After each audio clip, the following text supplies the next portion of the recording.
approaches and at times exceeds religious fervor. Let's ask the expert. Very dangerous in some ways, because if they are hungry and you pass in front of them, they can even eat you if you're not careful. Enthusiasm, aggression, it's any word you like to mention. And the Tifosi is the most exciting combination today in racing.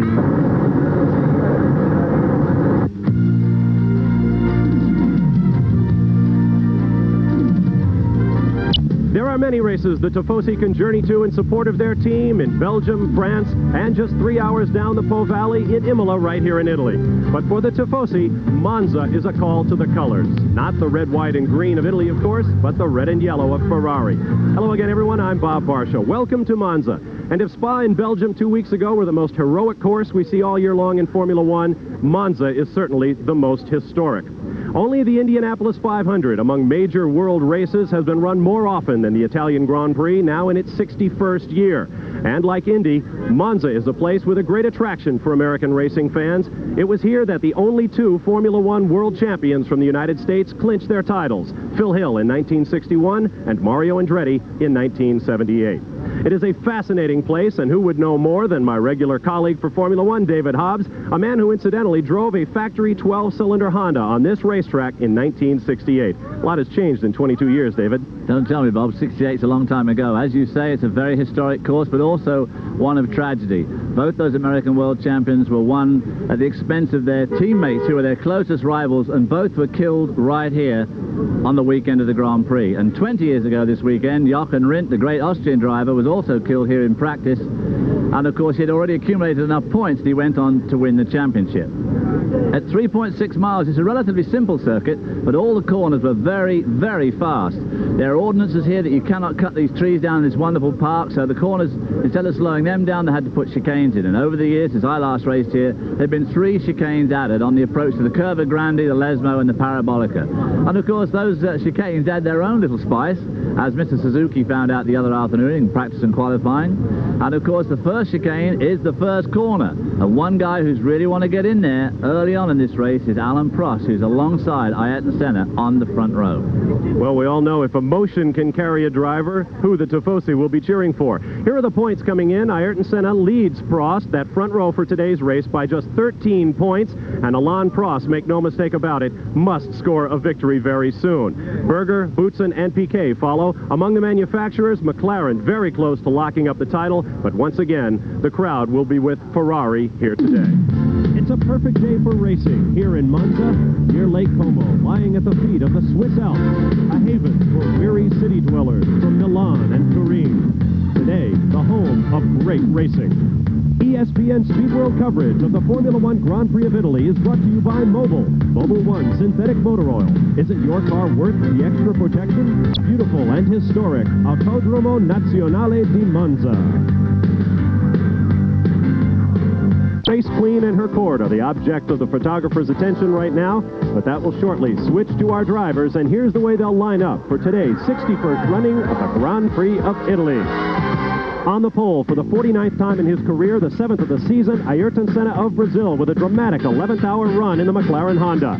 Next to him, his title rival, Alain Prost of France in the Ferrari, 4/10 off pole, but fastest in the warm-up by just a tick over Senna. On row 2, Gerhard Berger of Austria in the second McLaren Honda, just 1/1000th of a second off of Prost time in qualifying. Next to him, Briton Nigel Mansell in the second Ferrari with many questions to answer. A lot of folks wonder about his motivation today. Row 3, Jean Alesi of France in the Tyrrell with Cosworth V8 power with a great qualifying run. Next to him, Thierry Boutsen of Belgium, who may turn over his Williams Renault to Alesi at season end. On row 4, Riccardo Patrese of Italy in the second Williams Renault. He's sure to be a focus of this big crowd today. Next to him, fellow Italian Sandro Nannini of Italy in the Benetton Ford V8. Bit of a disappointment in qualifying for this race. Row 5 on the inside will be Nelson Piquet of Brazil in the second Benetton, who had a big off at the end of this morning's warm-up.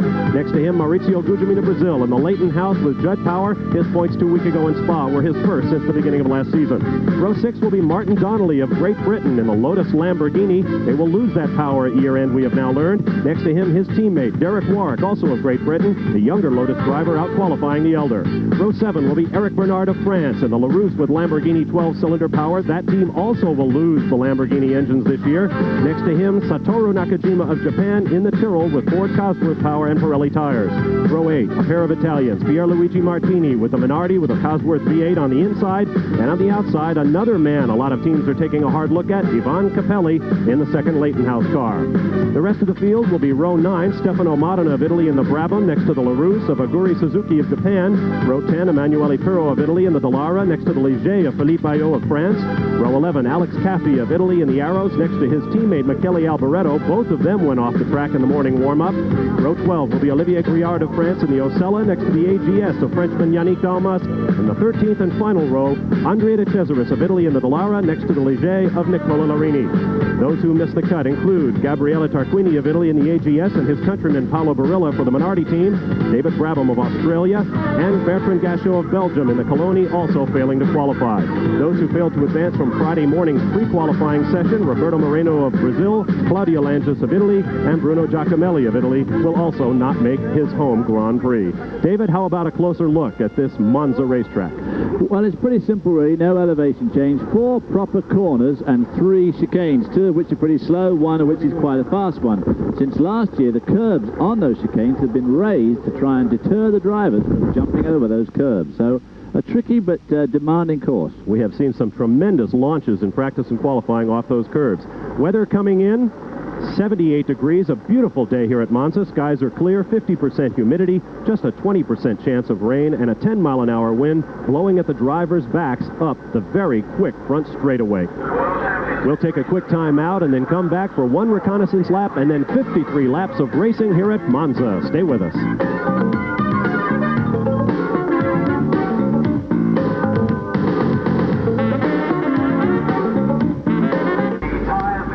Welcome back live to Monza, Italy, where the commands are being given to prepare the cars for the first reconnaissance lap and then 53 laps of this 3.6-mile Monza course. We will have in-cars today aboard the McLarens of Ayrton Senna and Gerhard Berger. They will also be on board the Lotus cars of Martin Donnelly and Derek Warwick. They were to be on board the Brabham cars today, but since David Brabham failed to make the field, they switched to a second team. There is Gerhard Berger's car. And there's a look out the back. Well, I take that back. One of the Brabhams does have an onboard camera today. I'm glad they told us about that before they went ahead and did it. That, of course, must be the car of Stefano Modena of Italy. But at least one of the Lotus cars had an in-car camera this morning, and it was Martin Donnelly.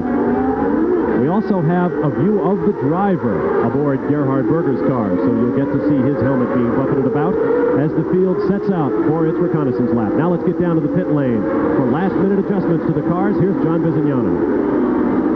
Bob, we've had an unusual number of adjustments to the cars right out on the grid. I'll give you as much information as I can before they make their very quick final warm-up lap here in Monza. Ayrton Senna, very cool on that pole position. No adjustments whatsoever. He's very happy with the car. But Berger, his teammate, they were all over the motor. They came very close to changing the black box that controls all the electrics, but they left it in. I hope he does not have a misfire right now. The Williams look in good shape. They fitted some new air ducts going onto the shock absorbers. The temperature here has climbed recently just before the start. Ferrari, no one was even breathing on these cars. They wanted them to stay so perfect as they were in this morning's warm-up. The Benetton team, they've had a lot of work on the rear end of Piquet's car after a spin and warm-up. Nannini's okay. Bernard, he crashed his car. I'm sorry, his teammate Suzuki crashed his car. Therefore, he's in the T car on Saturday. He set a new altitude record here. Bernard, they have changed the engine. That Chrysler Lamborghini did not sound quite right this morning. They've gone through a big engine change on that particular vehicle. Leighton House, Capelli also in the T car. They blew up the gearbox on that car this morning. He said, don't bother swapping things over. Let me just run the T car. He's happy with that. Cafe, 200 miles an hour this morning. The brake disc left front exploded, and there wasn't much left of his car. He was in very good shape. He's in the T car. Alboreto, his teammate, also went off the track and has some new body work on that particular footwork arrows. The cars here, tires, very hard. A strange combination of tires out on the grid, both A and B compound and Legog of Goodyear, and the Pirelli boys really don't know if there's going to be stops or not. Aerodynamics, wings are very flat. They're looking for a little downforce and very little drag, giving high straight line speed. They want to go as fast as they can down these straightaways. Brakes are okay except for one place. They have trouble cooling between the first and the second chicane. So Bob and David look for some very wiggling braking or deceleration going into that second chicane. The brake people here have tried everything to solve it, but if they keep them cool down the long straightaways, they aren't warm enough to handle the other part of the track. So for that 10 or 20% of the circuit, the drivers are going to be under very difficult braking conditions. It's the greatest race out of 16. I hope everyone enjoys it. Well, I'd be hard-pressed to pick the best race of the 16, especially with some of the racing we've seen this year. Thanks very much, John. Once again, excuse me, David, we will lay out at the first lap. Barring an incident, we will lay out and let you call the race. There is Gerhard Berger's on board. David? As I said at the beginning, it is a tricky track, a lot of concentration. Of course, it's now climbed right up there with Silverstone. Pole position this year, of course, 158 miles an hour. On board with Berger there as he attempted a little pre-start there, getting a little more heat into the tires, heating up the clutch. Not too much, of course. The next one, the ones that count, is the one that counts. Senna ahead, Prost over to his right. Now, if you saw our race at Spa 2 weeks ago, which we had 3 separate restarts, each time Berger slid over to block Prost and allow Senna to get away. We'll see whether he's up to the same tricks here. Prost said he and Berger have talked it over. A look back from Stefano Modena Brabham. Nothing more majestic than the start here at Monza, an enormously wide front straightaway. Rather different from 2 weeks ago in Belgium. If you remember, the start-finish line is very, very narrow. Turn up the volume, enjoy the start. Red light is coming.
It's probably out.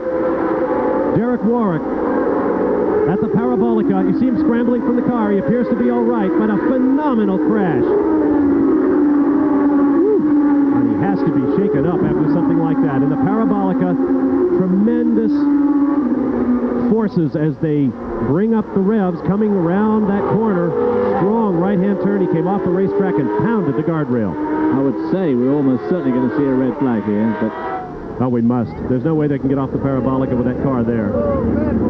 You also saw a neat 360-degree spin. There's the red flag at the first Goodyear hairpin there by Emanuele Pirro in the Dallara. And a titanic charge from 5th past Prost into 3rd for Jean Alesi in the Tyrrell. Jean Alesi won't have ingratiated himself with Prost at all by that move going on to the Varianti. Here we see Derek Warwick. I think he just got a bit wide.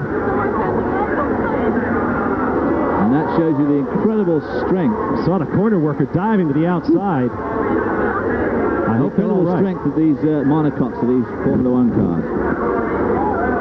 Ripping off the right, make that the left, driver's left, front and rear tires. Now here the body work and suspension parts scraping along the tarmac. Start a brief fire. The left wheel still spinning, right wheel still spinning. Derek says, out of my way, no interviews. I've got a backup car I have to get into. Now that really says something about the courage of a driver who will climb out of a wreck like that and go looking for another car to climb into.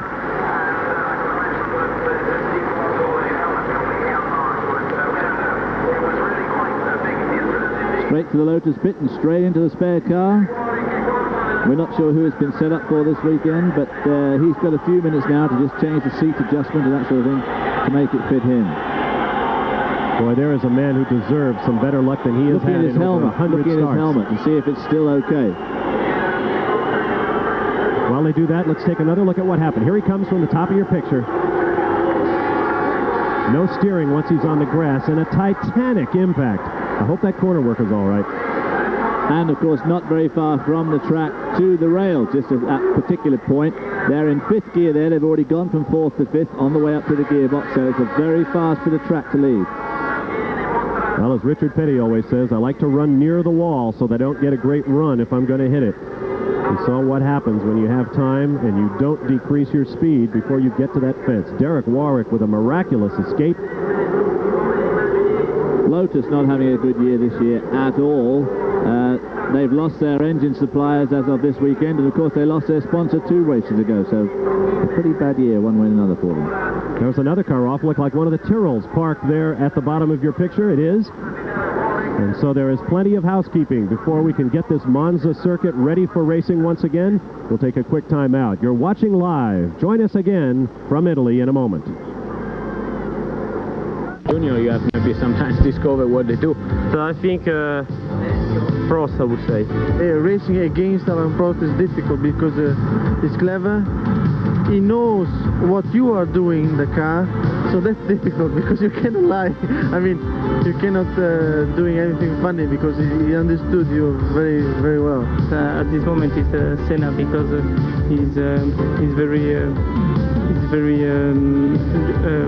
good on the circuit, and you are sure when you try to overtake him or when he tries to overtake you, it's a correct maneuver. We still have a few more races for you to send your questions. Send them to Ask the Driver, Post Office Box 3. If you have any comments on our Formula One coverage on ESPN this year, don't hesitate to write us a letter. We do read them.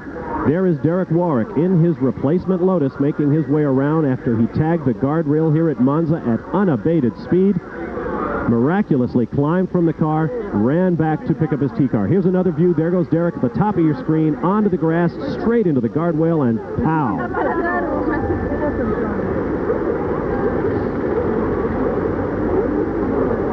Incredibly, there is virtually no steel in these tubs. They are made of space-age carbon fiber and Kevlar materials, and the integrity of that driver's compartment protected Derek Warwick to race again. We will have a completely new race when we restart, 53 complete laps from the original grid. Let's get down to the pit lane now, and John Bizignano. We're standing right in front of where Derek Warwick's spare car, now his race car, was in a holding position just in case something like this happened. We tried to get Derek Warwick to talk to us. Understandably, he waved me off. Martin Donnelly came off the grid and actually went into the garage to see if his teammate was all right. Martin Donnelly was right behind the Lotus when it went off, so I asked Martin what he saw. The car got onto the grass. It started into a left-hand side overcorrection situation. The car snapped back. The front end grabbed onto something, and Derek Warwick was thrown hard left into the guardrail. Again, these carbon fiber chassis protecting a human body at some 165, 170 miles an hour of original impact. It's good, somehow it's good, when you see the car go down the track, because then all that energy is being absorbed in the chassis and not in the driver's body. David and Bob will go out on the grid and try and get some other reports on it, but Derek Warwick, that tough guy, is back in his spare car, ready to go racing again. In fact, John, he is laughing about his incident on the grid after giving an interview there to our friends from Italian television, RAI, the Italian network, providing our pictures today, and thank you to them. The guy in the back there, to the left of the picture holding the umbrella, is a masseuse. He travels the Grand Prix circuit, and no doubt Derek will be availing him of his fingers after this race is over. I think he's got some pretty sore spots on himself. What's the old heart rate about now, Derek? Absolutely phenomenal crash has brought out Let's see, that makes that our third red flag in 2 weeks here in Formula One. Luckily, Derek Warwick, talking about heart rate, Derek Warwick is one of those athletes who has an unbelievably low static heart rate. It's somewhere down in the 30s or 40s. It's something way off the normal human register. So I suppose he pumped himself up there to a full 100 beats a minute when he was about to hit the rail. And it isn't his work on his golf course that has registered that. There you see some of the safety barriers that were just thrown every which way by Derek's Lotus crash. There you see them lined up. They're big polished styrene, well, they're buffers really, and you can see those flying in all directions, and of course the marshal standing behind the fence must have really got his attention. We saw him diving to the side. Let's get back down to the pit lane now where John is with Derek. Derek, you look in amazingly good shape. I know you don't want to talk to us very long, but what happened out there? I made a good start and passed Martin going into the first chicane. Then they made a bit of a break from me, and I caught Guzman going into Parabolica. And I got a little bit too close on the exit, and coming on the exit, I lost my front downforce, and I started to drift off the circuit, and I couldn't get it back. I couldn't come off the throttle, and I just touched the grass and went straight into the barrier. Well, physically you look fine, but mentally, Derek, I know you're just as tough mentally as physically. for all kinds of reasons we won't mention here. I hit my head, so I'm okay. Are you ready to go racing again? No problem. Derek Warwick, both physically and mentally prepared to do this again. Well, as he said, luckily he hit his head and not his elbow, so he's... That's the part of his body he might actually need out there, huh? Boy, I tell you what, after watching these guys go around for 2 days now, at speeds touching 200 miles an hour, Prost did 200 at the start-finish line during his qualifying run. There you see Prost's Ferrari being readied for the restart. We are under a red flag. We expect to restart the race in less than 10 minutes. We'll take a quick time out and see you again from Monza in a moment. Downtown Como, about 20 kilometers from Monza, right near the hotel where our ESPN crew is staying. It's been a focal point of social life here in northern Italy for, about 8 or 9 centuries or so. We are at Monza, but coming up later today, or excuse me, next week, why do I keep doing this? Next week, September 16th at 12:30 p.m. Eastern Time, live NASCAR stock car racing, the Peak Antifreeze 500 from Dover Downs International Speedway, Dover, Delaware. Defending champ Dale Earnhardt tries to continue his mastery of the Monster Mile. 12:30 p.m. Eastern Time, live next Sunday, September 16th, the Peak Antifreeze 500. We are under a red flag here at Monza as you watch the grid live after an absolutely stunning wreck by Derek Warwick in a Lotus on the first lap.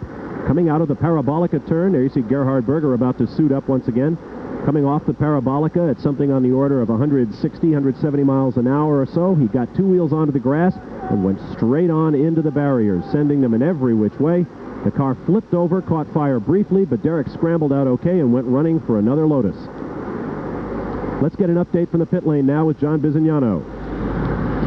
Bob, Professor Sid Watkins from England, who travels the Formula One circuit, he is a brain surgeon. He came over and said, Derek, you must come and talk to me in the back of this Lancia. They were in the Lancia for about 4 or 5 minutes. Dr. Watkins did visual checks. He took his blood pressure normal, pulse rate 80.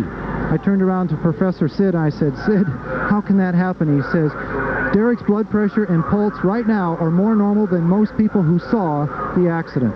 He is a very tough individual, Derek Warwick. Well, I'll testify to that. I think my pulse rate is higher just standing around. Absolutely, and I guess these guys on the front row too, the McLaren drivers, their pulse rate will be high with frustration. They both made absolute copybook starts.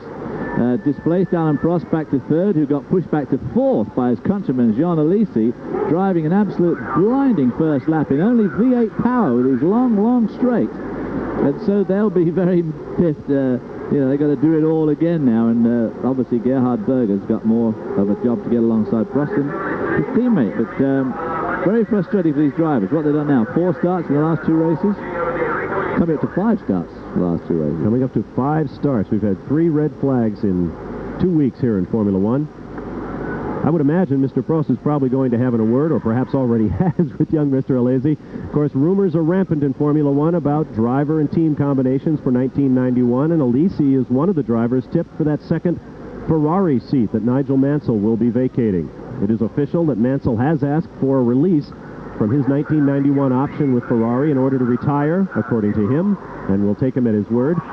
So the question is, who will step into that pressurized seat at Ferrari? Perhaps Alesi. The hot rumor today is perhaps Sandro Nannini, who was rumored to have already signed up for 1991 with the Benetton team. Well, if he does go, the rumor is that he will go to Ferrari, take Nigel Mansell's place, and that Ferrari will have to pay Benetton a cool $1 million as a transfer fee, as he has already signed for Benetton, and that Capelli will go from the Leighton House car to the Benetton, which I've no doubt will suit Capelli very well. But the whole thing really stems on this man here. Jean Alesi has got to make his mind up. Both Ferrari and Frank Williams maintain that they have got contracts with this guy, and so it's going to be a strange summer. But contracts in Formula One these days seem to mean very, very little. The rumor very strong this weekend that Senna had signed a contract with Frank Williams for next year, and that finally McLaren and Honda absolutely capitulated and said, pay the guy what he wants. And so he just turned around to Frank and said, well, sorry, Frank, they're offering a lot more than you are. This is having signed a contract. So it's all very, very confusing. It's like pitchers in Major League Baseball. If you haven't thrown a no-hitter this year, you're kind of left out. You're the only driver I'm aware of that hasn't been rumored for the second Ferrari seat. Well, in fact, there was a very strong rumor just the other day at the lunch table that I, in fact, made just to solve all this argument, that I, in fact, would go and drive the second Ferrari. And no question of who would be number 1 and number 2 on that team with Alain Prost. Well, of course, obviously, age would take precedence. Over youth and ability. We'll be right back to Monza for an anticipated restart of the Formula One Grand Prix of Italy. From when I started to race, the first year in Formula Renault, I just won the school in Paul Ricard, and the school was owned by Winfield, and Winfield had a logo, was an arrow, and I did not know what to do with the design of my helmet. I wanted to keep the French color, so it's blue, red and white, and I tried to design myself an arrow on the helmet, and it started like this, and in fact it was not too bad the first year, and then I changed because I put some sponsors on the helmet, so they wanted to have more space, I could have had a blue helmet or a red helmet. I wanted to have something different, but it changed quite a lot after years. And now, of course, it is one of the most honored helmets in Formula One, the all-time winningest driver in the series, Alain Prost.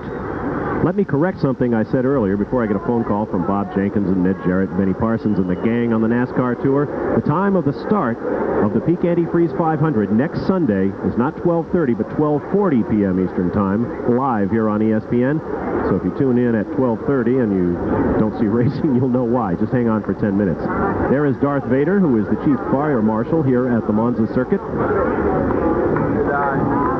Let's get back down to the pit lane as we watch it. Here's John Bizignano. Bob, the misfortunes of Derek Warwick ended up to be good luck for Satoru Nakajima. He is right behind Derek Warwick on the grid. We don't know who he was involved with, but in that melee after Derek's accident, someone went down the entire left side of the Japanese driver, Satoru Nakajima. They had to change the entire bodywork. He is in the same car. He elected not to use the T car. They've done a tremendous amount of work on that Tyrrell. One other thought is that the Lotus car of Derek Warwick went out onto the grid first time on the A-type compound from Goodyear. That's the harder compound. That's the tire that would have a problem getting more temperature into it, therefore more of a problem getting grip into it. He has elected to go with the A's once again, but I bet he's going to warm those tires up very, very strongly on this last lap before the second green light here in Monza. Well, one of the problems with these sort of racetracks too with this chicanery business is that, as you all saw then, when the leaders go through the chicane, you basically have to file through in single file. And of course it gives the front runners a huge jump over their competitors, because by the time the last guy comes through, he's literally, in terms of time, a long, long way behind. One warm-up lap and then 53 laps of racing. A quick rerun of the grid as they head down into the Goodyear Virage chicane. You're aboard with Gerhard Berger. It will be Senna and Prost on row 1, Berger and Mansell on row 2, Alesi and Boots in row 3. On 4, Patrese and Nannini, row 5, Piquet and Guzmin, row 6, Donnelly and Warwick, who just had the huge crash that brought out the red flag. On row 7, Eric Bernard and Satoru Nakajima. Row 8, Martini and Capelli. Row 9, Modena and Suzuki. Row 10, Pirro and Ayo. Row 11, Caffi and Alvaretto. Row 12, Griard and Dalmas. Row 13, De Cesaris and Larini. There you see those curbs. But as we saw Thierry Boutsen 2 weeks ago in Belgium, a lot of these drivers use those curbs, maintain they can't do a good lap without going right over the curb. Well, to try and deter that, the powers that be have made these curbs even higher this year. And I must say that it is a fact that when you watch Ayrton Senna do his qualifying runs, he very rarely does more than put a wheel just up on the curb. Unbelievable. He just looks slow and steady, and then the old clocks come on and boom, there's another half a second quicker than anybody else.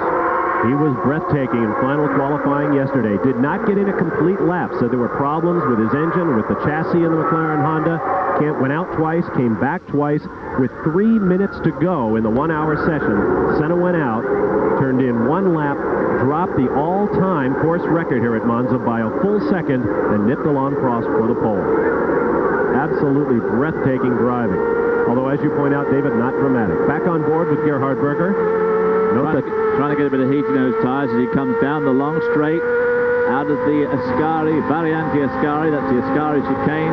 It's a pretty long 6-gear straight here, as this is they coming down to the Parabolica, and this is where Derek Warwick just had his moment. There you see from the in-car, the real in-car camera. Face camera aboard Gerhard Berger's machine. The left arm, when he turns to the right, tends to get in the way, but if you know anything about the insides of these cockpits, there is really no place to put a camera, even one the size of a cigar, which this one is. Now, I think the last 2 weeks have proven to my satisfaction that for us not to speak during the first lap inevitably brings out a crash, so I guess we will talk you through the first lap this time around. There you see the taped-up tear-offs on Gerhard Berger's visor as Ayrton Senna brings the field down to the starting grid one more time. This is the bit, of course, they don't like, because they've got to wait for those back cars to join on. And then, of course, you'll see the guy with the green flag run across the back of the grid when he feels it's assembled to his satisfaction. Then the red light comes on, then any time after that is the green. Once again aboard with Gerhard Berger. The marketeers of McLaren Honda have taken care to put the advertising decal on the chin of his helmet backwards so that it comes forward in the mirror. At the back of the screen, you see the banking that is a part of the Indianapolis-style 2.6-mile oval track that was once a part of this Monza circuit. And see all those people sitting on that banking, and I was one of the last people to race here. There's the green flag. Green light. Senna away well. Prost slides over. It'll be McLaren, Ferrari, McLaren, and looks like Berger will fight his way past Prost into second place and will protect his teammate as they head for the first chicane. This is always the dangerous bit into these chicanes. A lot of jostling there. Brakes locking up. Looked like a Gugelmin or a Capelli car. Martini involved as well. But they appear to have gotten through. Now there, once again, is the young Frenchman Alesi all over Alain Prost. This is where he tried to pass him last time and did.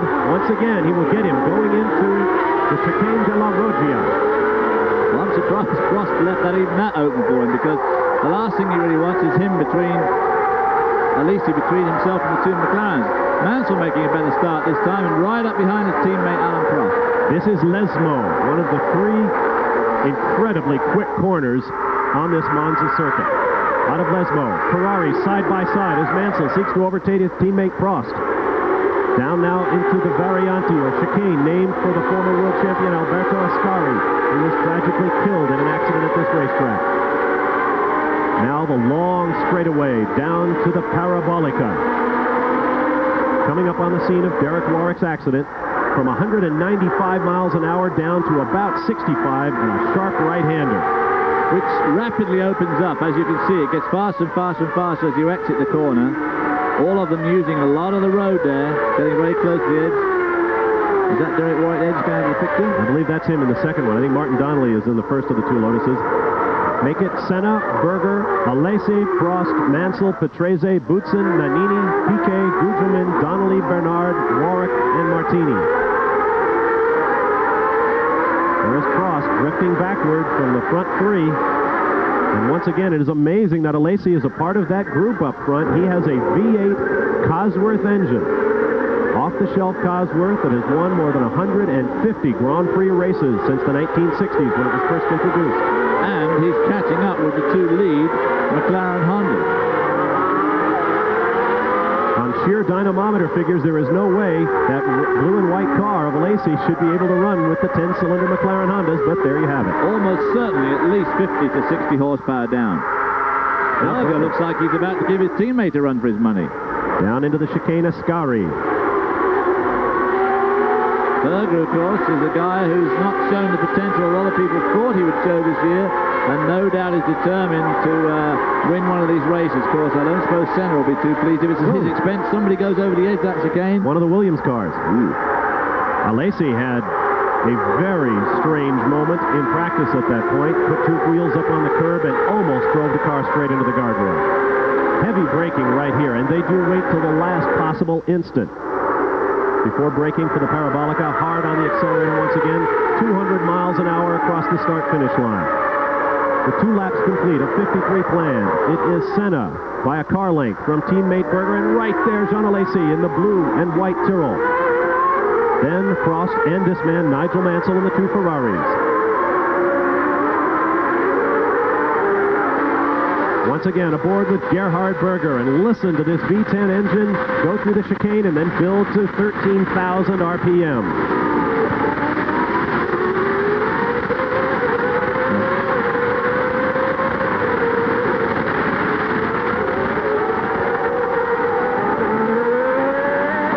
We go from the V10 Honda to the V12 Lamborghini with Martin Donnelly. This is the first Lesmo, taken probably in 5th. No, 4th, up to 5th for the second part. Very fast, this one. 6th and top. A little bit of a dip here. That's the old banking there on that bridge over there. But this is the variant, the Ascari. Pretty quick chicane, this.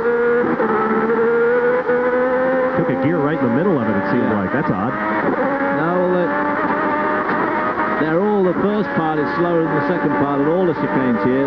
You'll find that the first chicane does the same thing. This is where Derek went off. We turned in here, and he got to just about this stage here when he went wide and just clipped the end of that guardrail.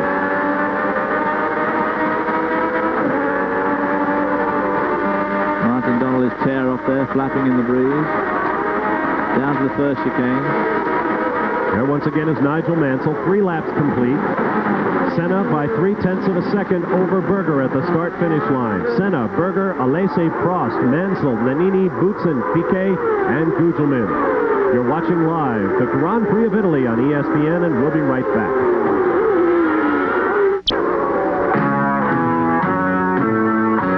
We are back at Monza. You're watching live the Grand Prix of Italy, where your leader is Ayrton Senna, second place Gerhard Berger, but the third place car of Jean Alesi went off. Here it is.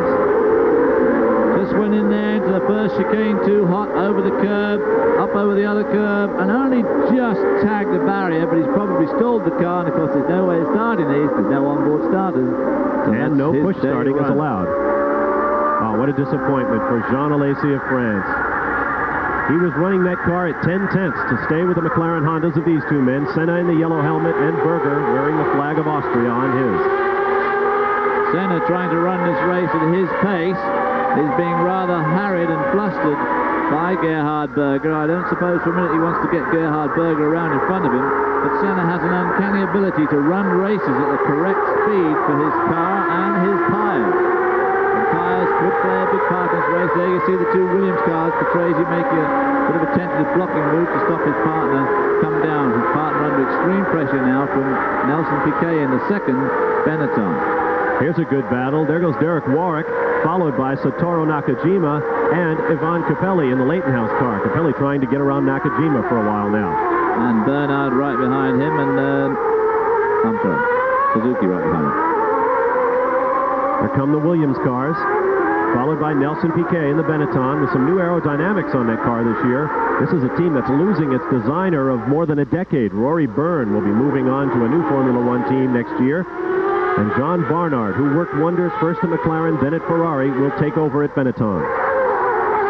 through Lesmo, where Alain Prost had a huge crash in a week-long testing session about a week and a half ago, tearing up both ends of his Ferrari. I must say, I wouldn't particularly want to be in Gerhard Berger's shoes at the moment, going through Lesmo at that sort of speed, that close to Senna. Here we see him coming up down the inside again, having a go now.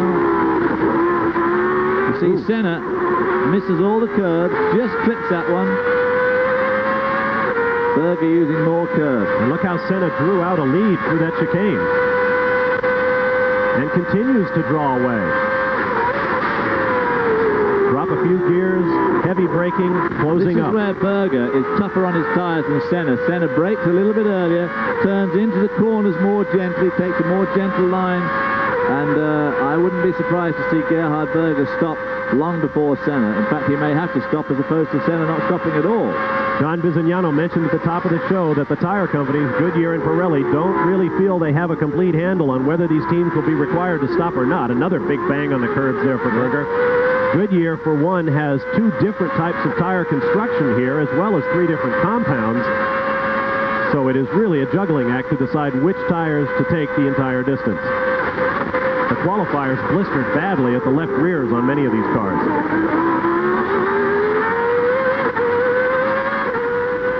It's the Variante della Roggia before Lesmo. You can imagine how fast these corners were back in the days when I raced in the Honda and the Ford GT40. Of course, that was just a straight run down to there.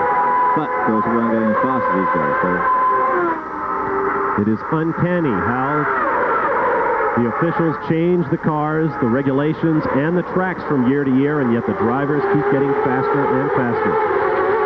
Jean-Marie Balestre, president of the FIA, the international governing body, announced before this race that there will be changes to several circuits next year, particularly Hungary, to allow more passing, and Eau Rouge, as you watch Alesi making the long walk back to the pits. Not Eau Rouge, but La Source, where we've seen so many incidents at Spa in Belgium, will be widened to allow more cars through the corner. Here comes Ricardo Patrese, Terry Boutsen. And some very sweeping changes to the cars. The rear and front rings will be reduced in size. The area of the flat bottom underneath the car will be extended right to the tail of the car, so we should see the diffuser go away, will be made obsolete by that. And the weight of the car is going to go up over 80 pounds, so that the designers can make the cars larger so that more normal-sized people can drive the cars.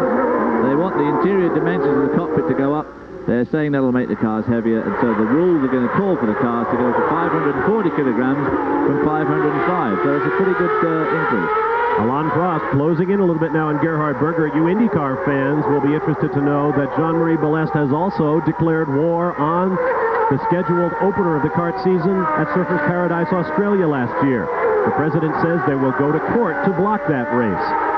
Next year. In 1991. Scheduled for March, but the story of the Australian kart season opener is long but over. Watch Motor Week Illustrated for more details on Monday night.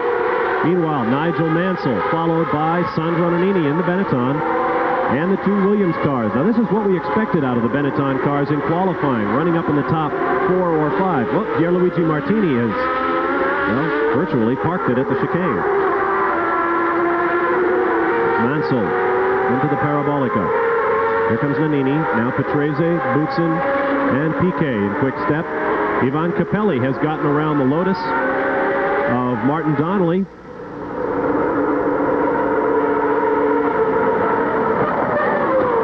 Heavy braking for the Goodyear chicane. And look at Gerhard Berger using that all over the curb, and every time he comes out, Senna has picked up just that little bit of time. What are we going to see here? This is a replay of something that we haven't seen yet. Someone locking up back there at the Reggio. That is Martini. Martini.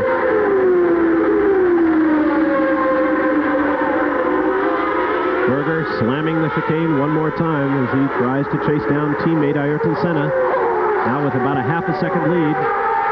Senna, Berger, Prost, Mansell, Nannini, Patrese, Boutsen, Piquet, Gugelmin, about 3 seconds behind Piquet, followed by Donnelly, Bernard, Warwick, about 6 seconds behind Bernard, Capelli, Nakajima, Suzuki, and then 7 seconds back to Emanuele Pirro. Everybody else running within a second or so of each other.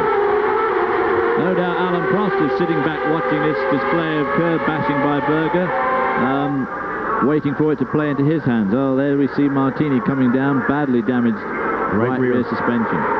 Well, that explains the locking up at the chicane, and Pierluigi Martini's day is done. That would be a bit of a disappointment for his partisans in this enormously partisan Italian crowd. You're watching live at Monza. Of course, that car next year, the Minardi, due to have the V12 Ferrari engine, so that'll bring more Tifosi out to see more Ferrari engines. And McLaren will bring on their Honda V12. The balance of power will see some adjustments, no doubt about it, in 1991, and some different drivers with different teams. We'll be back to Monza in a moment.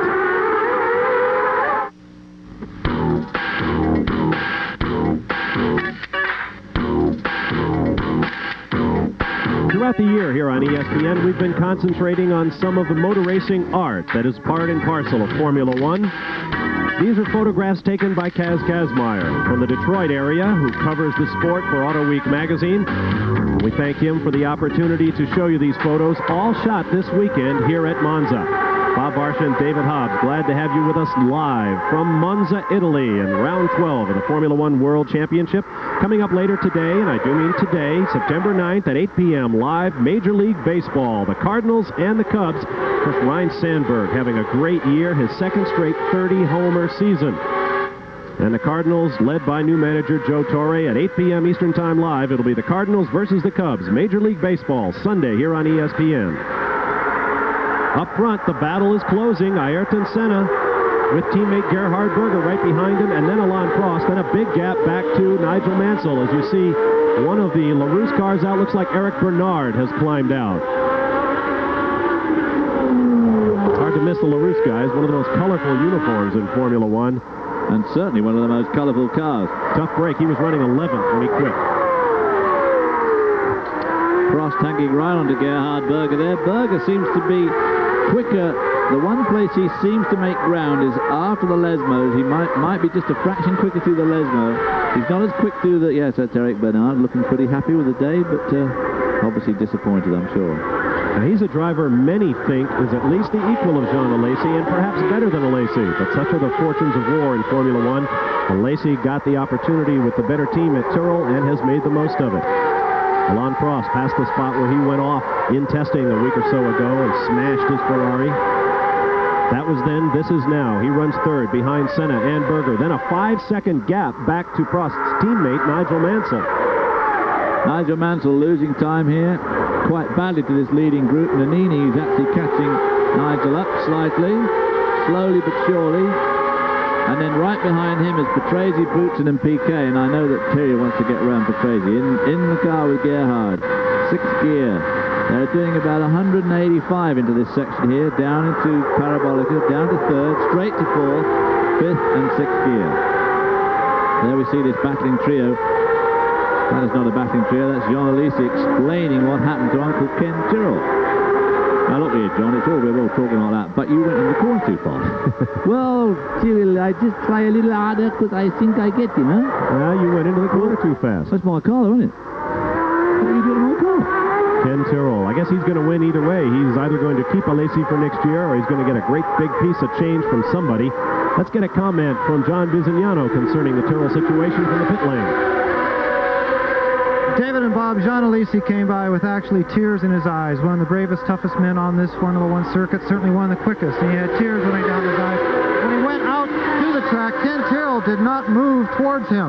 He talked to the team manager, Joanne, and then Jean Alesi had to go to Ken Tyrrell. I'm sure he told him what he told me. I spun on myself, he said, which in his broken French means, it was all my fault. I blew third place.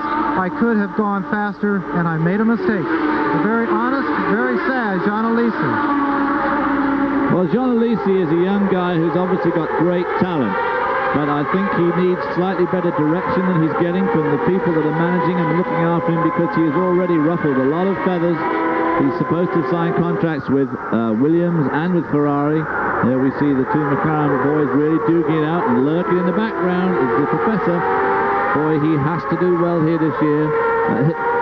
This race, we've said before, Senna is starting to pull out a fairly substantial lead, 13 points. And Prost really needs to score more points than Senna, wherever they are on the field, in the next couple of races, to stay in the championship run with a chance. Let's work on that for a little bit. Senna comes in with a 13-point lead over Prost. Senna has scored 9 times this year. You are allowed to count your best 11 finishes. There are any number of mathematical permutations, but the point is Alain Prost must pick up points here if he is to have any chance of running down Senna. That 13 points is a lot bigger lead when you're in round 12 of a 16-race series and only 11 scores count. The thing about Prost is that when he starts dropping scores, the first one he'll drop will be only 2 points, whereas Senna has either won, come second or third, so the first points he drops would be a 4 points, sorry. And, 9 points for first, 6 for second, 4 for third, then 3, 2, and 1, and we have a big off down in one of the chicanes. Martin Donnelly has exploded an engine, and he pulls in behind Eric Bernard's similarly engined LaRousse car. Similarly for now, as we've already said, next year both those teams lose the Lamborghini engine to Guy Ligier, who is reputed to have had a meeting in Geneva with the owners of Lamborghini and offered them the most unbelievable amount of money to use the Lamborghini V12 next year, but only on an exclusive basis. All pretty dodgy, I would say. Word has it he also brought to bear the clout of the French government in getting that Lamborghini power, although how he does that with an Italian team, an Italian engine builder, I do not know. Up front, it is still Berger and Senna. Here is a replay of the engine comprehensively going away. It looks like a turbocharger explosion. That is a real explosion.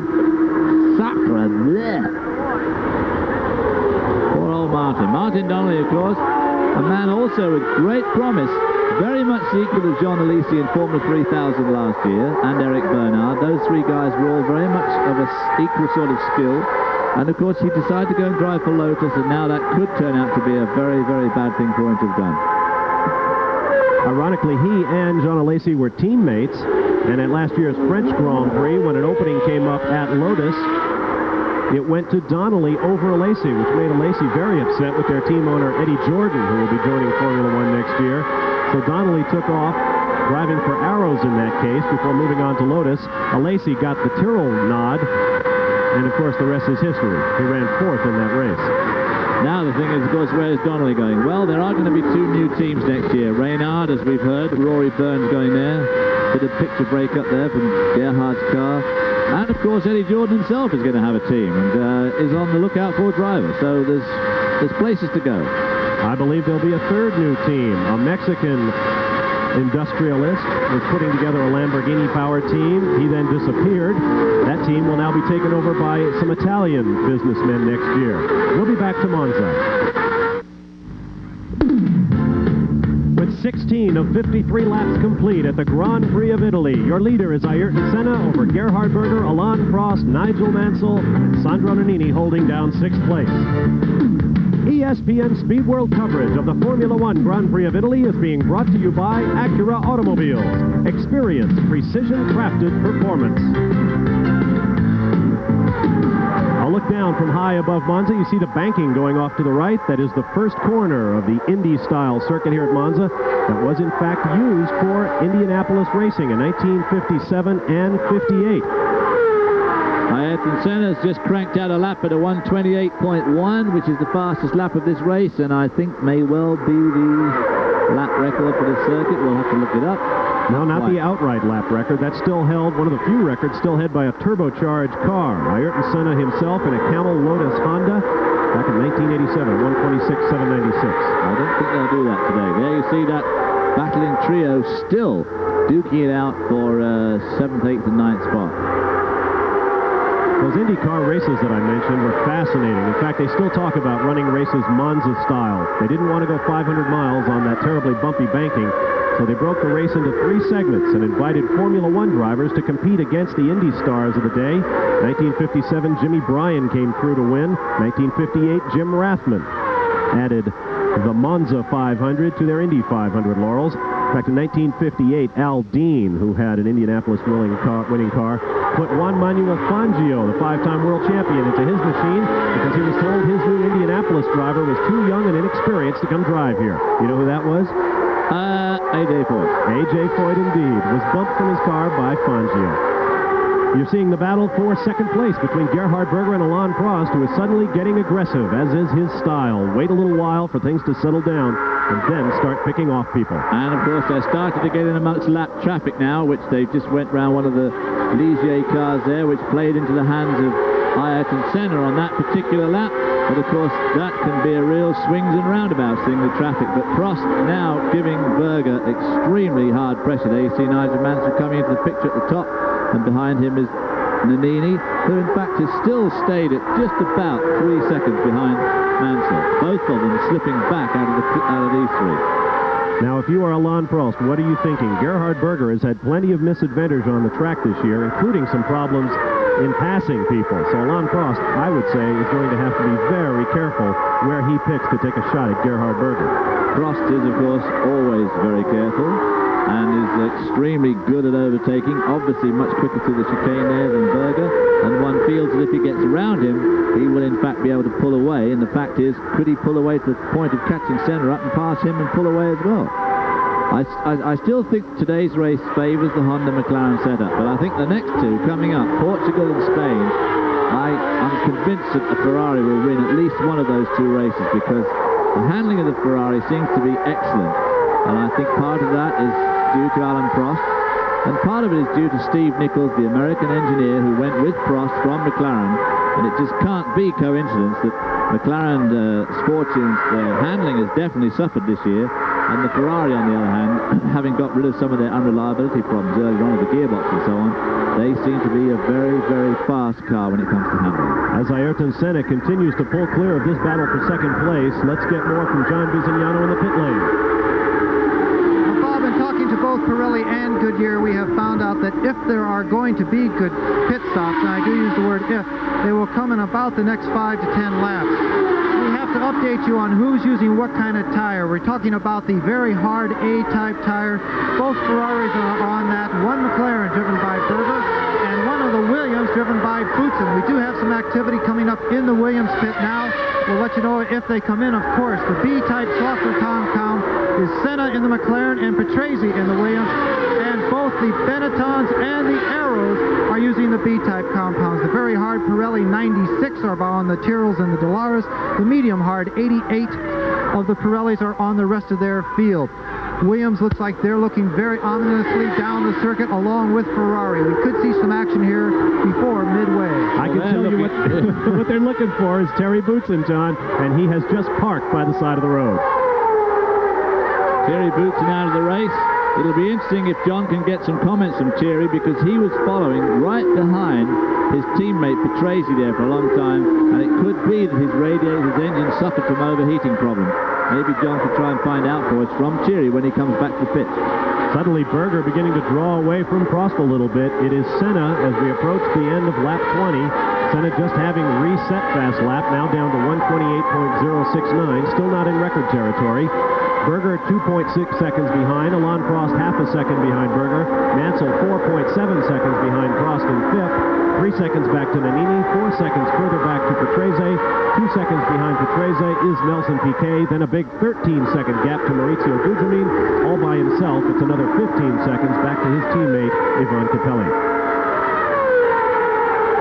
All that will now change as the field flashes across the start-finish line, and the Olivetti Longines computer timing system reads out each car's individual radio transmitter and then shuffles the order to reflect the new information. 20 laps complete of 53. You're watching live the Formula One Grand Prix of Italy. Of course, all the damage is done to these tires in those first few laps, and the cars at its absolute heaviest, full of fuel. Lap traffic there, definitely getting in the way of Ayrton Senna as they go into the Lesmo. And Prost has got Berger. Prost gets around Gerhard Berger. So it is Prost now into second place. And passed him well before they hit that chicane. He passed him when they were both still hard on the throttle. And he was further behind going past the start-finish line that lap than he'd been for some time. He must have made a tremendous run at him, lulled Berger into a false sense of security, and come at him from a second and a half back. And you see the Ferrari flags waving to either side of the track. Here comes Stefano Modena, or perhaps David Brabham in the blue and white Brabham, followed by this man, Ayrton Senna. Then Olivier Griard in the Osella, then one of the Ligers. Here's another look as RAI Italian television refeeds the pass. Here comes Prost coming off of the previous chicane. He got around Berger immediately under acceleration. So make your order. Senna with 21 laps complete by 3.4 seconds over Alain Prost. 0.7 of a second back to Berger, followed by Mansell 3 seconds behind, and Nannini a further 3 seconds in a rear. We will be back live to Monza in a moment.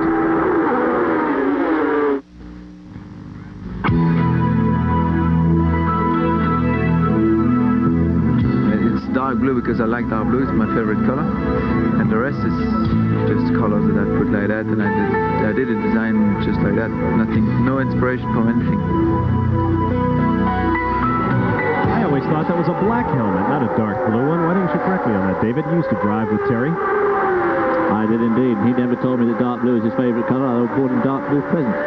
There we see, is that Prost? That's Prost going around Stefano Modena. I said it might be Brabham, of course, because David Brabham is not in the race. I don't know what Nigel Mansell going around. That's Nigel Mansell. Yeah, Prost has already done it. Prost has already done it. But I think Prost and Berger both had trouble with Olivier Brouillard in the Osella a few laps back. Meanwhile, there we see Berger now falling back into the clutches of Nigel Mansell. I don't know whether Berger's got a slight problem with his car. Be interesting to see if he makes a pit stop for tyres, because he was definitely driving very hard at the beginning part of the race, which is where Senna and Prost are so good at looking after their tyres when the car's full of fuel at its heaviest race time. On board now, looking into the face of Gerhard Berger as he does his job in the McLaren.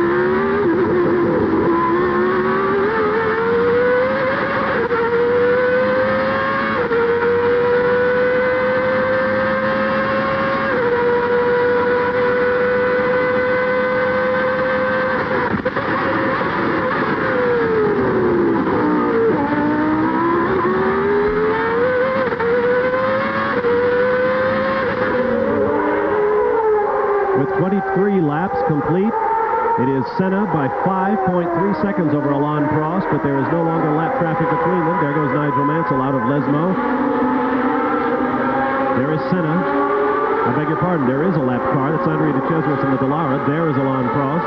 And here comes Gerhard Berger and Nigel Mansell as they close up from 2, 3, and 4. And just behind Nigel Mansell is still Alessandro Nannini, who's still the same, just 2.7 seconds behind Nigel Mansell. But none of those guys seem to have got adversely affected too badly by the traffic, except possibly Berger, who let Prost through and has let Nigel catch him up. Nigel Mansell has been the subject of a lot of people.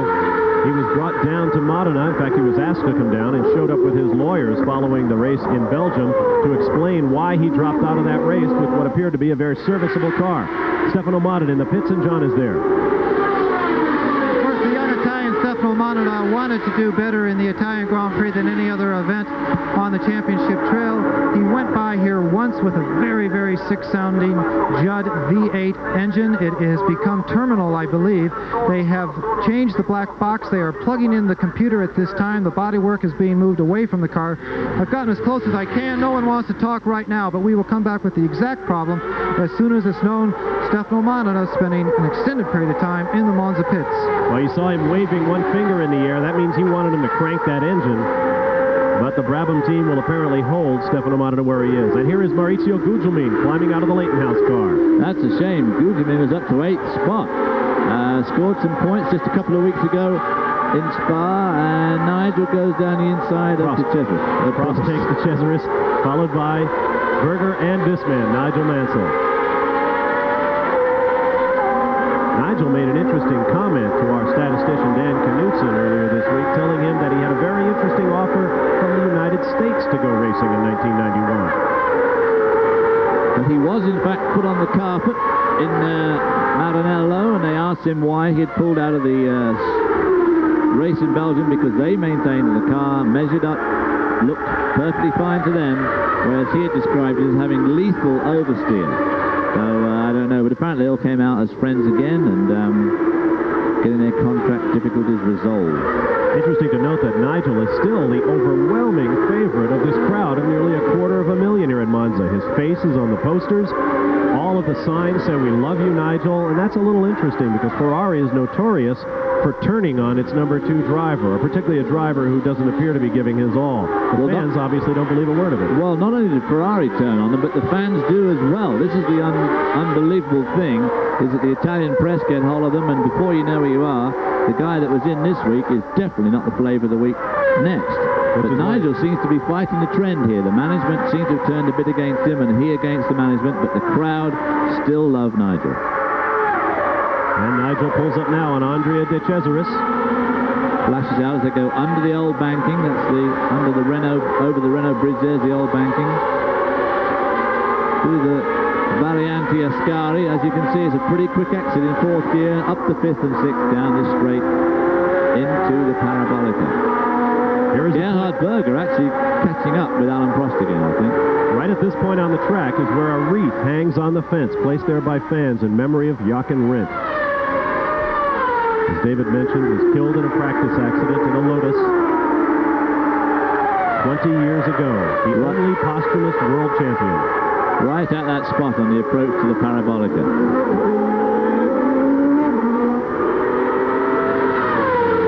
There is Gerhard Berger. 26 laps complete of 53. It is Senna, Prost, Berger, Mansell, Nannini, Patrese, Piquet, Capelli, Nakajima, and Aguri Suzuki. 10 cars remain on the lead lap. There's a look at the teams that are out of the race at this point. Alesi, big disappointment after running as high as 3rd. Bernard and Donnelly out with a big engine explosion. Emanuele Pirro is out for Dallara. Pierluigi Martini, who broke the rear of suspension. Terry Boutsen also parked. Derek Warwick has parked the 2nd Lotus that he climbed into after a huge crash to bring out a red flag to start this race. And Maurizio Gugelmin, as we have seen, is also out. There we see Alan Prost going on his merry way, passing one of the Footwork Arrows cars, which has now got Gerhard Berger behind it. There's a look from Gerhard Berger's car. A shame we don't have a low camera angle here. These cars absolutely whistling down this straightaway, then hard on the brakes and launching into this turn. The Parabolica. You see that new windscreen, that black plastic area just ahead of his dashboard and steering wheel? A special windscreen added by the McLaren team on the high-speed circuits to deflect the force of the wind and try to reduce the buffeting that the Formula One drivers get. Let's get down to the pits now where John has an interview. Maurizio Gugelmin running 8th in this very difficult Grand Prix. What took you out? Basically, we had to run quite lean because of fuel consumption, and the engine just after 3 laps started to go down and gave up. In that lap, just blow up. One of the fastest circuits, Monza, very long straightaways. How was it to be out there with your V8 against the V12s and V10s? Could you keep with them? Very difficult because we need quick corners and short straights. Here we had some slow corners and long straights, the opposite what we want. So I was making up through Lesmus, but I was losing a lot to the chicanes and on the long straights. The condition of the circuit, we're trying to find out if there's going to be any tire stops. Is the condition of the circuit at this point where you think most people on the Goodyears and Pirellis can continue? My feeling is that the circuit is actually improving lap by lap because there is more rubber going down, and actually my car had no problem with tires. I was going easily all the way. Maurizio Gugelmin, sorry you're out of the Italian Grand Prix, and the track is getting stickier. And Ayrton Senna is pulling away. Last time around, he had a 7.6-second gap over Prost, completing lap 27. The gap now 8.4 seconds. We'll be back to Monza.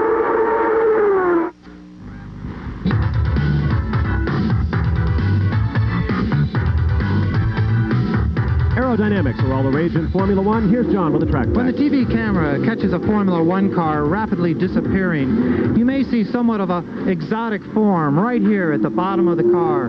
It's called a diffuser. It's an aerodynamic device that uses a inverted wing to suck the back of the car to the ground with very little drag. The negative lift of this wing has several effects on the chassis. Number one, it increases downforce. Now that allows the driver to get more power to the ground. That increases acceleration and decreases wheel spin. It also increases cornering speeds, which should lower lap times. Now, to stay within the regulations, the front of the diffuser, the shape, cannot start until the front of the rear tire. Everything else in front of that rear tire must be absolutely flat. The diffuser, an upside-down wing that keeps this flying machine on the ground. Ayrton Senna leads the Formula One Grand Prix of Monza over Alain Prost. The gap now 8.5 seconds. 29 laps of 53, so we are just past halfway. And I hope you took a close look at those diffusers, because you will more than likely not be seeing them in Formula One next year.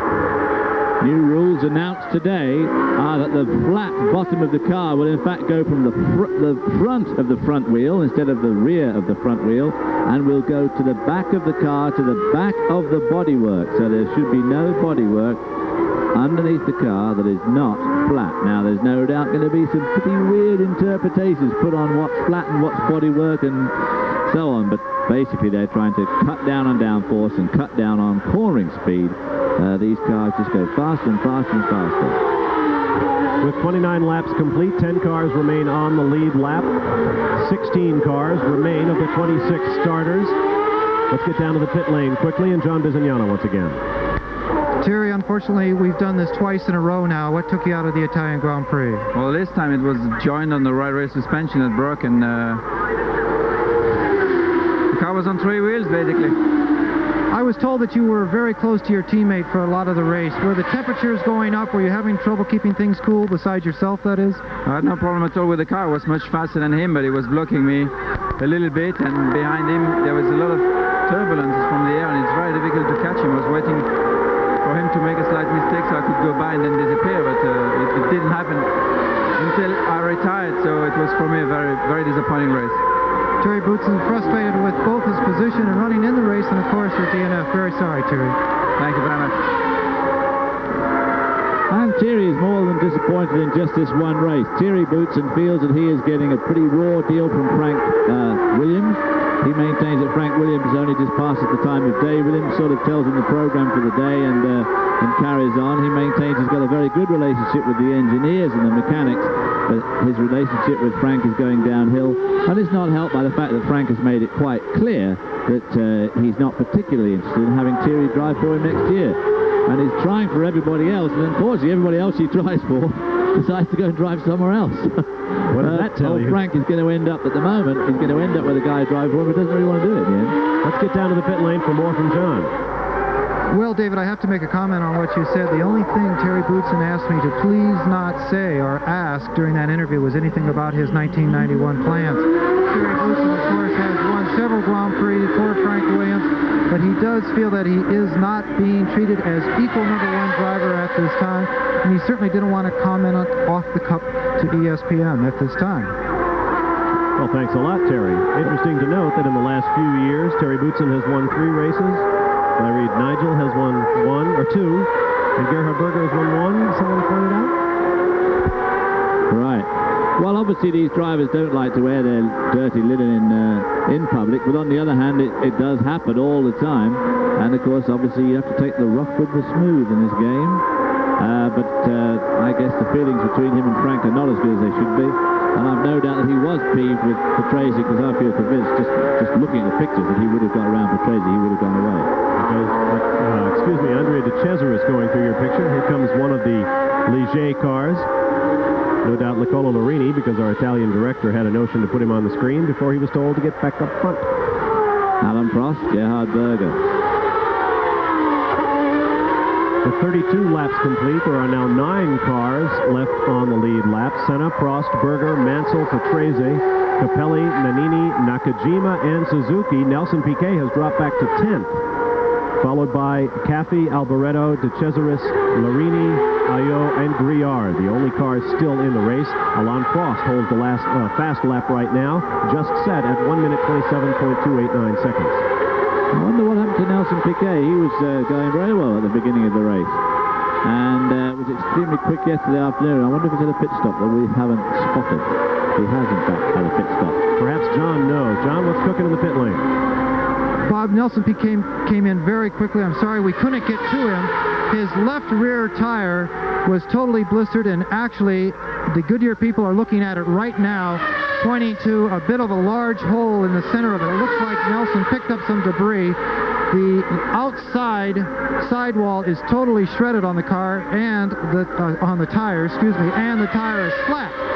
So how much more trouble could you have with one tire than a left rear taking a lot of damage here in Monza? Interesting how that could have happened. Obviously, could have picked up some debris and cut it. Could have, unlikely to cut it on the curb. But anyway, bad break from Nelson Piquet, unless, of course, these other guys have to stop and make a tyre change as well. The thing about punctures is, of course, it's a matter of the luck of the draw as to where you pick it up. If you have a puncture just as you've gone past the entry to the pit lane, you're in tough shape because you've got to go a whole lap before you can have it fixed, whereas if you have it just approaching the pits, very much better. Ayrton Senna goes out of your picture. There is the gap back to second place, Alain Prost. With the benefit of the fast lap of the race, he is now just 7.3 seconds in the rear. And we'll be back to Monza in a moment.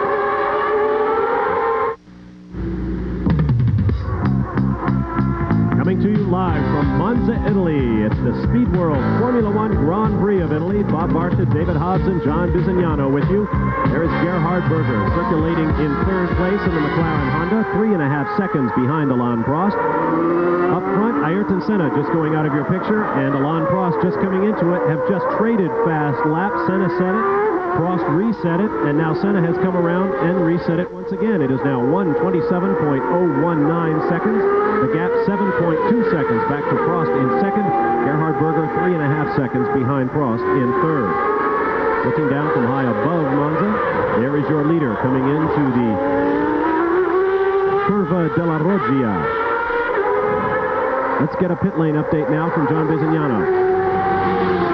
The Monza Grand Prix taking its toll on many types of cars. The poor Lotus people, they will be the first people packed up here out of the Autodrome, out of harm's way with the Tifosi. Donnelly out with an engine failure and Warwick out with a clutch failure. I got to think he's a little bit happy about that this afternoon.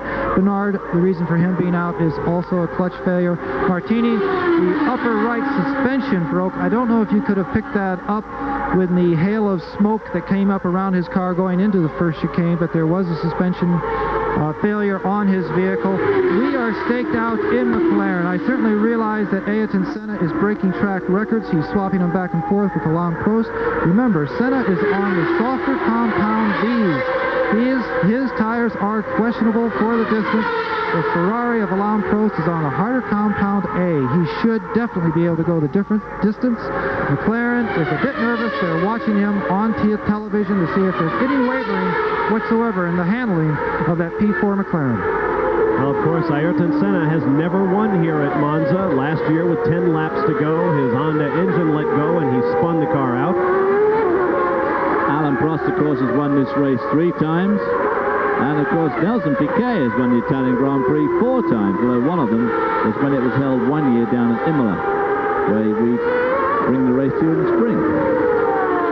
No one will forget the race 2 years ago, just 2 weeks after Enzo Ferrari died, and Gerhard Berger won his first and only Italian Grand Prix, leading Michele Alboreto in a Ferrari 1-2 sweep and sending this crowd of over 200,000 into madness. And, of course, as a result of a dramatic exit for Ayrton Senna, who collided with substitute driver Jean-Louis Schlesser in the first Goodyear chicane.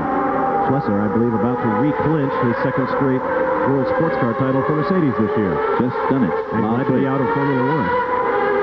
Just done it last week, and of course last year Ayrton Senna, with only 9 laps to go, blew an engine just right here in front of this huge Ferrari crowd that went absolutely berserk as Alain Prost took the lead in a McLaren in those days. But of course everybody knew he was going to drive a Ferrari this year, and the crowd were with him as a Ferrari driver when he won the race last year.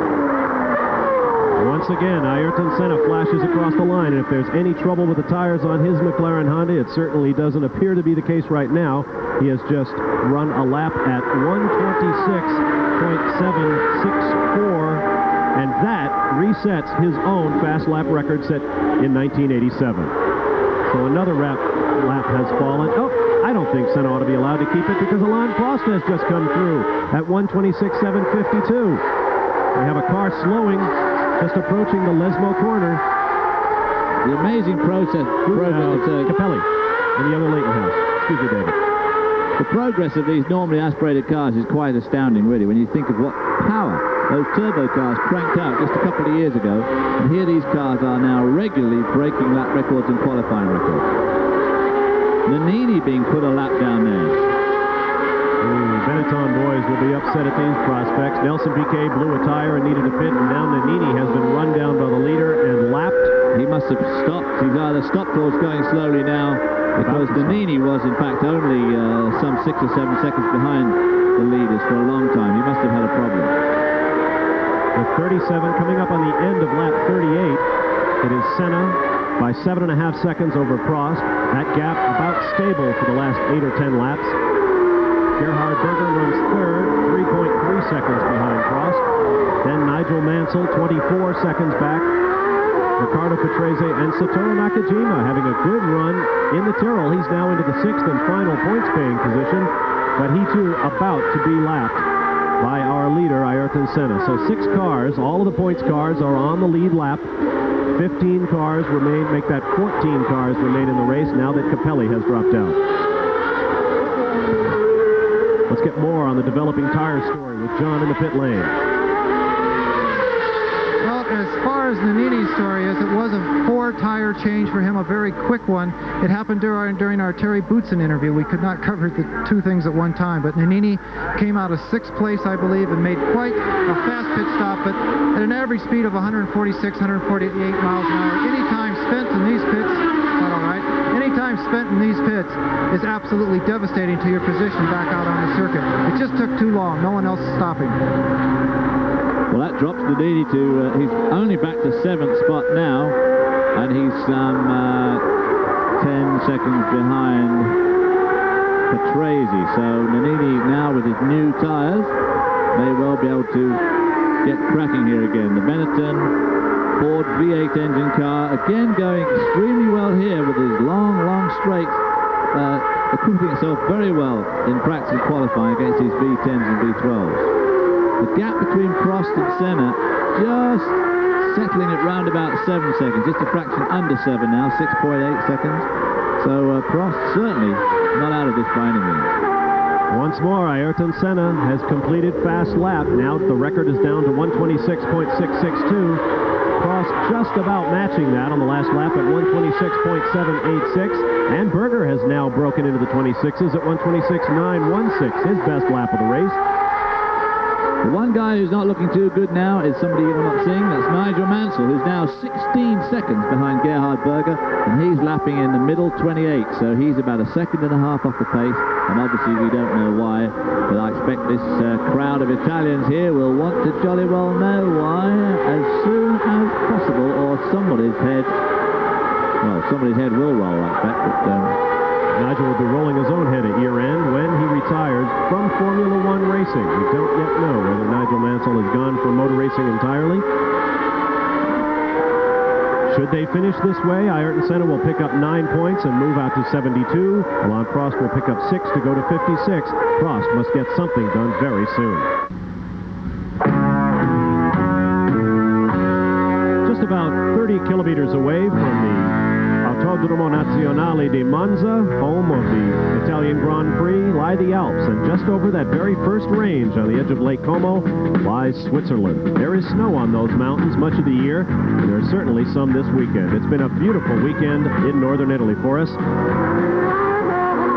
Coming up today at 4:30 p.m. Eastern Time, horse racing, the Budweiser Racing Across America Series, the Maryland Million. 9 races worth $1 million for the offspring of Maryland sires exclusively, for all ages and both sexes of horses, sired by Maryland-based stallions. Later today, 4:30 p.m. Eastern Time, live here on ESPN from Pimlico Racecourse in Baltimore, Maryland. Bob Barsha and David Hobbs with you. John Bizignano in the pit lane as Ayrton Senna of Brazil, the 1988 world champion, flashes through the Lesmo corners. Fast lap for the race has now ping-ponged back to Alain Prost at 126.466, a new record. And also enabling him to close up just a little bit more on Senna, only 6.1 seconds behind now, with just 12 laps to go. Senna is simply slowing down, or Prost is picking up. Lap traffic certainly has a role to play. The two Ligets right there bracketing the race leader. Satoru Nakajima in the blue and white Tyrrell, and there is Alain Prost.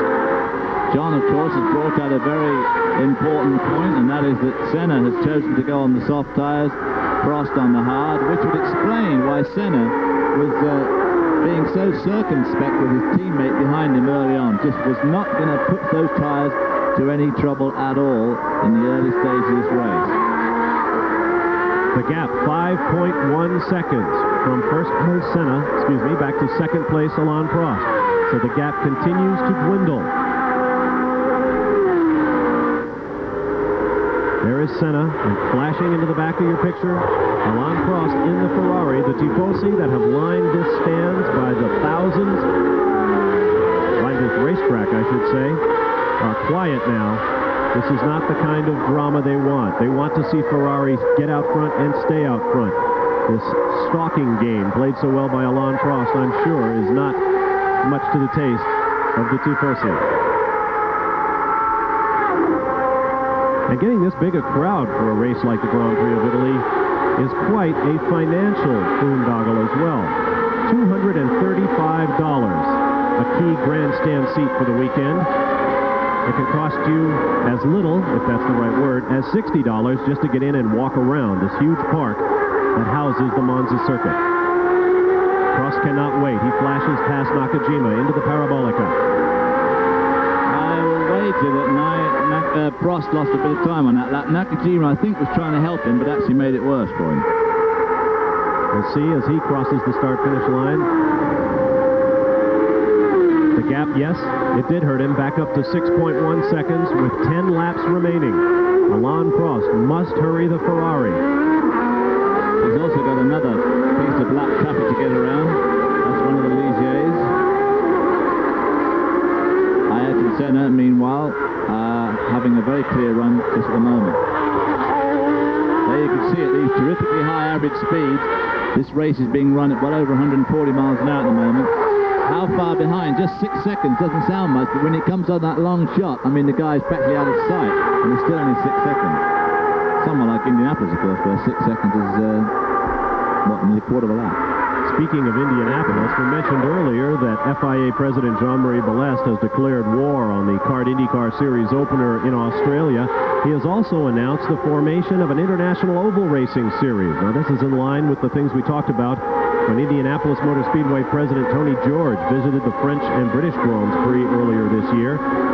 Jean-Marie Balest says that series will happen next year with 4 or possibly 5 races on several continents, including the Indy 500, a race in Japan, a race in Australia, and perhaps 1 or 2 races in Europe, including a rebuilt Indianapolis-style circuit here in Monza, and the Brooklyn circuit, which will also need some substantial refurbishing, I would guess, in England. All in all, a pretty stormy press conference where he threw down the gauntlet in some fairly strong ways to a lot of people. It's going to be very interesting to see how the lawyers react to all his comments over the next couple of weeks. On board with Gerhard Berger, dealing with lap traffic. Let me backpedal. I said the Indy 500 might be a part of that series. I'm not sure that that is the case, but Indianapolis is one of the tracks that would be a part of an international flat-bottom oval racing series. So a lot to learn yet on that story. We'll have as many details as possible tomorrow night on Motor Week Illustrated. Apparently, Mr. Balestra is going to America next week, going to visit New York and Detroit and try and thrash out some of the details. There's picture quality from Gerhard Berger's onboard camera, not all it might be today, which is a great shame, but it's hard to get good pictures from these cameras on these cars because of the trees around the circuit, and the helicopter, the picture has to come from the car to the helicopter, and it's very difficult for it to get a good straight shot. There you see the gap between Ayrton Senna just going out of the picture, and Alain Prost just in the middle of the picture, and Gerhard Berger at the top. And the gap at the moment is in fact 7.7 seconds between first and second place, and 3.7 between second and third. So Senna again seems to have asserted his grip on this race. 8 laps remain as our leader, Ayrton Senna, has flashed across the start-finish line and into the Goodyear chicane one more time. We'll be back with more live coverage of the Italian Grand Prix after this. live at the Autodromo Nazionale di Monza, where this man, Ayrton Senna, in the traditional yellow helmet of his native Brazil, has expanded his lead over Alain Prost. It is now 8.4 seconds back to the Ferrari of Prost. Senna having reset fast lap at a new record time, 126.254. I wouldn't be surprised if we get down into the 125s before this day is over. It is Senna, Prost, Berger, Mansell, Patrese. 5 cars remain on the lead lap. Satoru Nakajima, Nelson Piquet, Sandro Nannini, Alex Caffi, Michele Alboreto, Andrea De Cesaris, Nicola Larini, and Philippe Ayot. 13 cars in all are the remaining field in the 61st running of the Grand Prix of Italy. There's Michele Alboreto and Andrea De Cesaris, a pair of Italians about to be passed by our race leader. Now this could be pretty tricky coming out of the parabolic, because they're all going to arrive at the chicane at about the same time. And none of these guys are terribly well known at moving over and making room. Alboreto, if you remember, lost Alain Prost 4 seconds on one lap at the last race in Spa. Well, there's De Cesaris. Moved over and let Senna through. Don't ruin the back of our leader. He'll be very unpopular. Alboreto can make it up to Prost right now for having lost in the race at Spa. Nope. Alboreto slides over and Senna comes underneath in the Curva Grande. Another absolutely breathtaking Formula One corner. Always a bit of a tricky move, that moving over to the fast line, off the line like that on a very fast corner, because out there where he was, there's all sorts of dust and gravel and rolled up rubber that's come off these tyres. Just a bit tricky in the grey area. You've got to be just a bit careful. Now that things have settled down, let's get down to the pit lane and John Bizignano. Bob and David, some of our viewers may have caught some shots that show a very different pit lane here in Monza. They have built a much-needed VIP hospitality facility.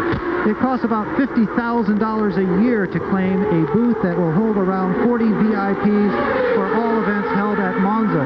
Now, an Italian job for sure. It's a beautiful structure, but they could not get permission from the Park Society. This was part of the royal family's estate. It is now a park to build a permanent facility. The huge 3-story building has to be considered a temporary facility and therefore must be able to be totally disassembled. If you can believe it, it only took them 100 years to build it, and they have to be able to disassemble it. Well, looking around this building, the only way they could ever disassemble this one is with a bulldozer. It does not come apart. Quick update, Suzuki went out with gearbox problems, Capelli went out with motor problems, and there is a very, very sick Ligier trying to finish the last 5 laps here in Monza. And the battle continues on the racetrack between a pair of Italians. Michele Alboreto and Andrea De Cesaris is the battle for 10th place. Keep in mind that Arrow's car will be powered by a Porsche V12 next year. In fact, 3 days ago, that engine fired up in Porsche's laboratories in Weissach, Germany for the first time. Apparently a successful test.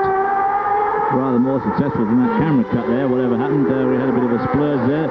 These two guys are duking out for 10th spot, but of course they are 2 laps down on our leader. And as you say, the Arrows car next year going to have the V12 engine. Alan Jenkins, the designer, and very exciting possibilities there. Designer of the chassis. I'm sure Helmut Flegel, the racing boss for Porsche, would be quick to tell you that Alan's not designing. No, the Arrows designer, right here, the car designer who worked for a long time with Roger Penske. And in fact, that's where Terry Boutsen may land next year, if Frank Williams doesn't come up with a lot of money and a great big excuse for not having hired him already.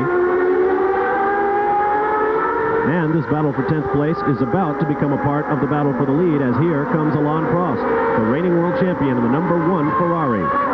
And he, too, is going to catch them on the run down to the first chicane, and he's just a little bit further back, so they really will be all getting to the chicane at the same time. 4 laps to go as Michele Alboreto brings the footwork arrows, followed by the Dallara of Andrea De Cesaris and Alain Prost in the Ferrari. Well, they got there enough ahead of Prost that they didn't really hold him up there, but they got plenty of scope for holding him up coming into the next chicane. How important is Ferrari in these parts? Well, consider that the Ferrari team is staying in a nearby town in a hotel that happens to sit right next to a Catholic church, St. Eustace in English. The bell tower in St. Eustace traditionally chimes at 6 o'clock in the morning. The Ferrari team asked if they could perhaps move that to 7 o'clock in the morning so as not to disturb Nigel Mansell and Alain Prost, the Ferrari drivers. The bells of St. Eustace run at 7 now. Oh, De Cesaris, he's done it again. He's trying to get past Alboreto, and he doesn't even know that Alan Prost's there. Well, he did get past Alboreto, so that part of the plan worked. Well, Alboreto's probably trying to let Prost through, that's why. Oh, yeah, it's unbelievable, isn't it? Well, we'll check the damage when Alain Prost completes his lap. Gerhard Berger closes in third place, and De Cesaris moves over again. We'll tell you how it comes out when we return.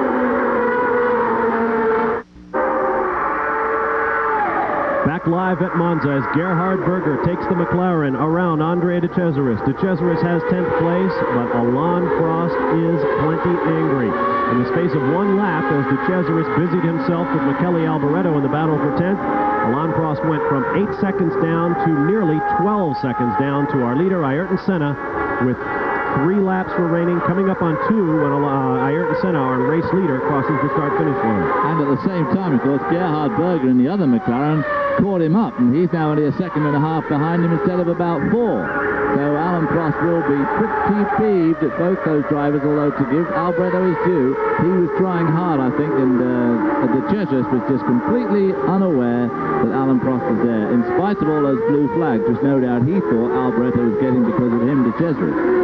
Blue flag, of course, for the uninitiated, meaning there's somebody coming up to overtake you. Gerhard Berger got very tail-happy in the Goodyear chicane. Here he is in the Curva Grande. Up through the Curva della Roggia. There's a look at the man of the moment, Andrea De Cesaris, all-time record holder for Formula One starts without a victory. Through Lesmo. Very fast, daunting curve, that. Taken in 5th, right at the top end of 5th gear, slip it up to 6th as you go under this bridge here.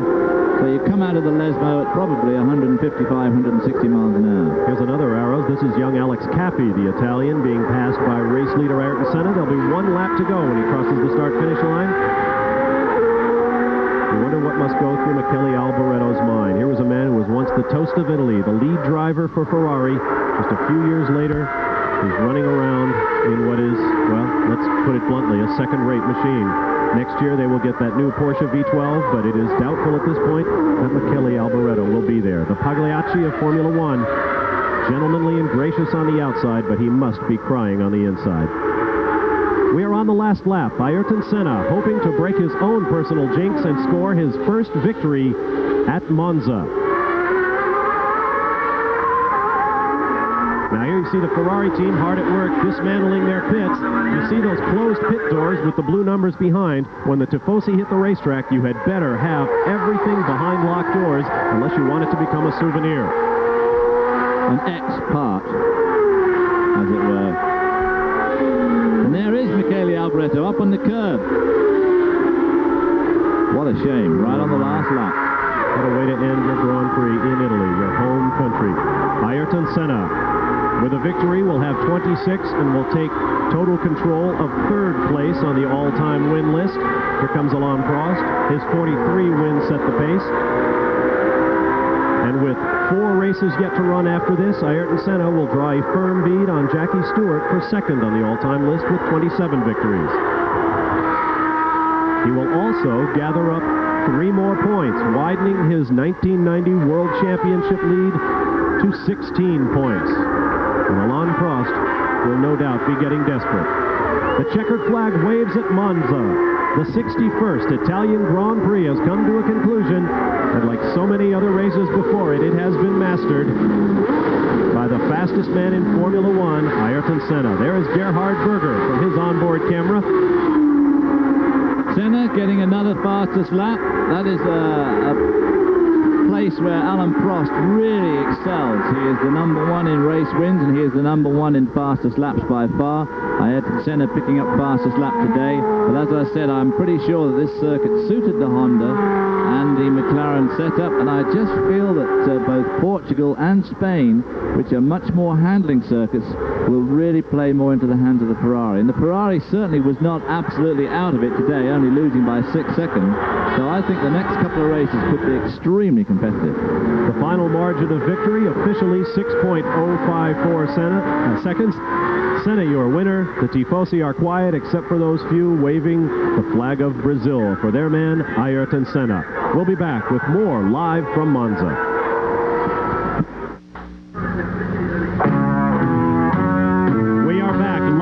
Monza, Italy, where the Tifosi have begun to reclaim the racetrack here at Monza, now that Ayrton Senna of Brazil has completed a wire-to-wire victory and fattened his lead in the World Championship. There you see the fans streaming onto the racetrack.